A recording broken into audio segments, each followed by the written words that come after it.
Hi, my name is Sarah Powles, and today I will be presenting the paper Framework for the Refurbishment of Modernist Social Housing, co-written by Hans Christian Wilhelm.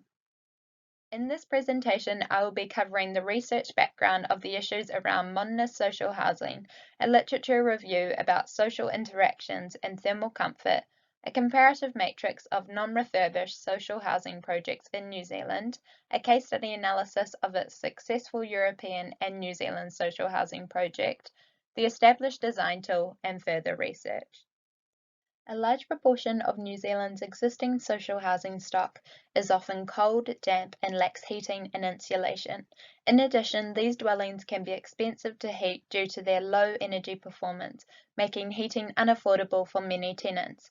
Moreover, the poor conditions are linked to increased illness and infections. In addition, many of New Zealand's modernist social housing estates are also confronting problems on the level of social interaction. For instance, there are many vulnerable, unsafe spaces and lack of variation.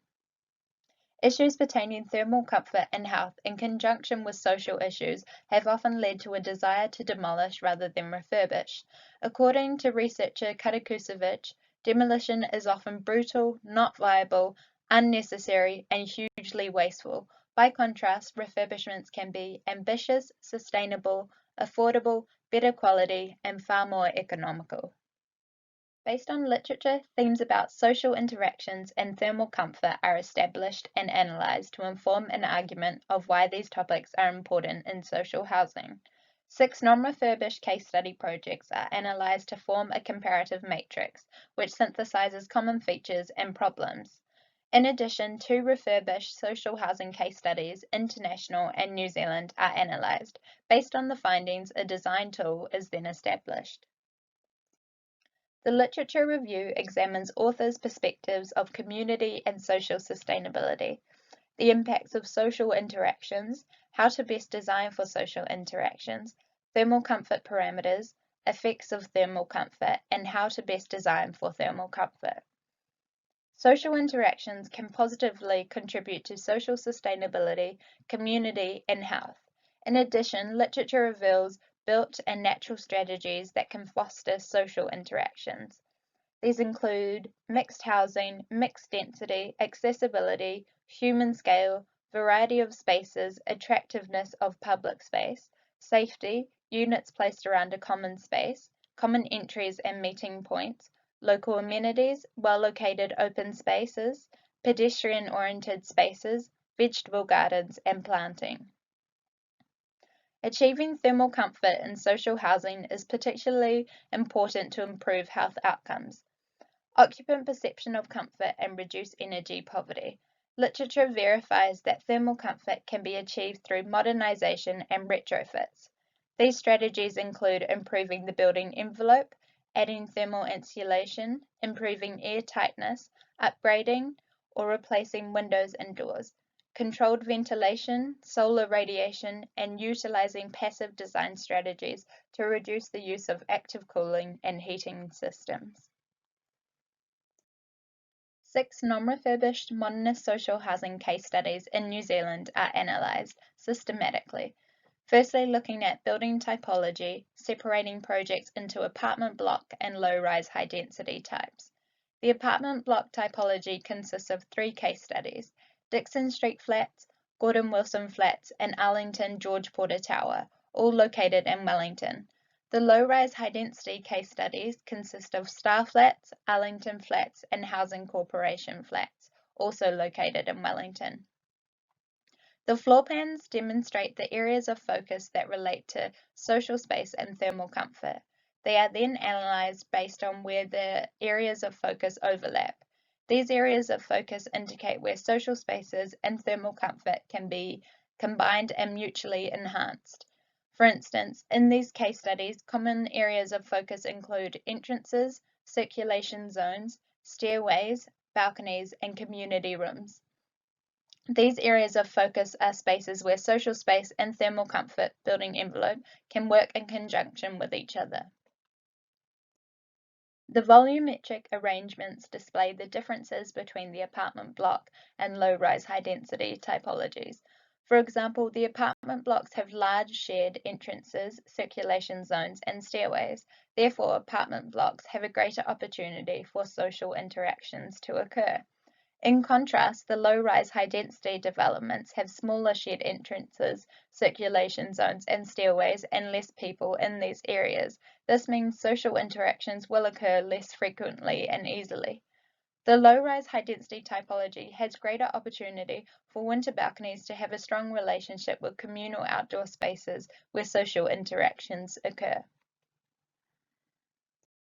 The social space diagrams represent common issues faced within modernist social housing developments. Some of these include safety issues, spaces not overlooked, undefined private and public spaces, and underutilized spaces. The common areas that have the worst social space issues are the stairways and circulation zones because they are not overlooked by residents, no form of passive surveillance, and create nooks where unsocial behaviors can occur. The case studies have a wall build-up that consists only of structure and sometimes wall linings.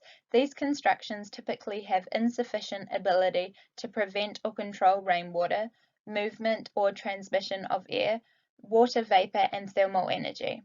As a result, they typically perform poorly in achieving thermal comfort within units. Prior to their recent refurbishment, the two case studies analysed, Tourbois-le-Pretre in France and Newtown Park Apartments in Wellington, exemplified many of the fundamental issues associated with modernist housing estates, which include cold, damp, and poorly ventilated units, undefined public and private spaces, front doors that open directly into public spaces, and unsocial behaviours.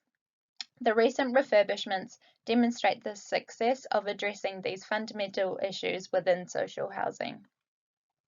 Tourbois-le-Pretre was originally built in 1961 by prolific and then respected architect Raymond Lopez. In 2011, the development has been refurbished by French architects Lacaton and Vassal and Drouot. The concept of the project was to increase usable space, natural light, views, comfort, and thermal performance without moving residents.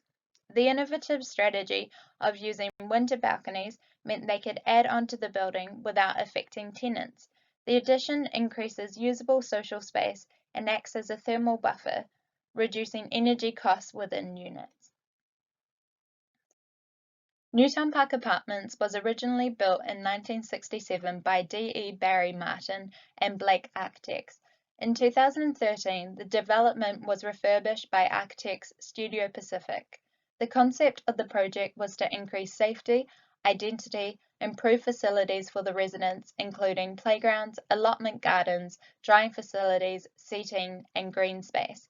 The project's defining features include the successful open corridors on each floor that facilitate spaces of social interaction.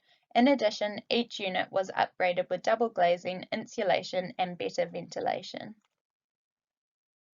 The design tool is a set of best practice design principles represented in a table for designers and stakeholders to use. The table demonstrates how to best achieve enhancement of social space and thermal comfort within each identified area of focus. These areas include entrances, circulation zones, stairways, communal spaces, and winter balconies. The tool consists of design strategies derived from the analyzed literature and case studies. The strategies are categorized in terms of importance. For instance, the most valuable strategies are listed first. The initial strategies can create fair outcomes within each area of focus. If all strategies are utilized, ideal outcomes are achieved. This paper set out to establish a design tool to efficiently refurbish New Zealand's modernist social housing. The design tool aims to be simple and effective by narrowing all the information gathered into a manageable checklist. There are noticeable limitations. For instance, not all strategies will be able to be implemented into every site. Attaining maximum social spaces can compromise thermal comfort and vice versa, and the tool is in addition to any structural upgrades needed. The next part of the research is to test the tool in the Analyze Arlington site to see if an ideal design outcome can be achieved where social spaces and thermal comfort are enhanced. Thank you for listening.